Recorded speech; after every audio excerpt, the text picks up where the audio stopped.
Here at First and Calvary, our mission is to labor alongside our Father as He draws people to Jesus and grows them as disciples.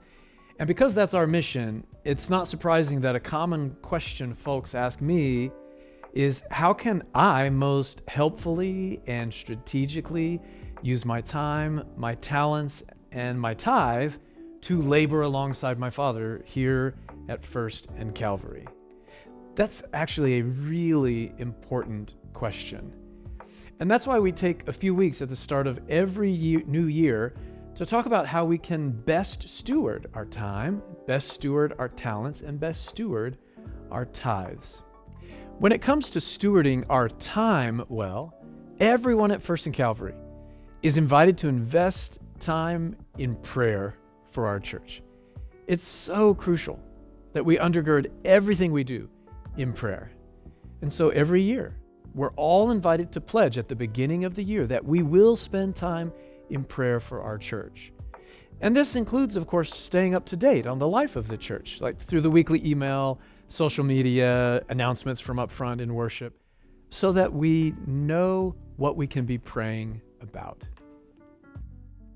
When it comes to stewarding our talents well, it's important that we each do two things. Number one, reflect on what abilities, passions, aptitudes, and skills God has given us. And then number two, regularly check the Help Wanted page, whether on the website or when we hand it out in worship, to find out what needs there are in the church.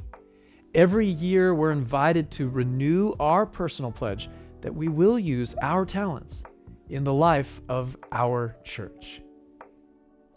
Finally, we also want to be good, wise stewards of our tithes and our offerings. This is why every year we are invited to prayerfully think through our giving for the coming year to arrive at a pledge, a good faith estimate of our giving for the coming year. And this process, this pledging process, not only allows each of us to proactively approach our tithe as cheerful, willing givers, but it also allows our church leaders to faithfully right-size our programs based on an accurate budget for the coming year. By God's grace, we can all labor alongside our Father with our time, our talents, and our tithe as He draws people to Jesus and grows them as disciples. That's the mission of First and Calvary, and God wants to use all of us to accomplish that mission.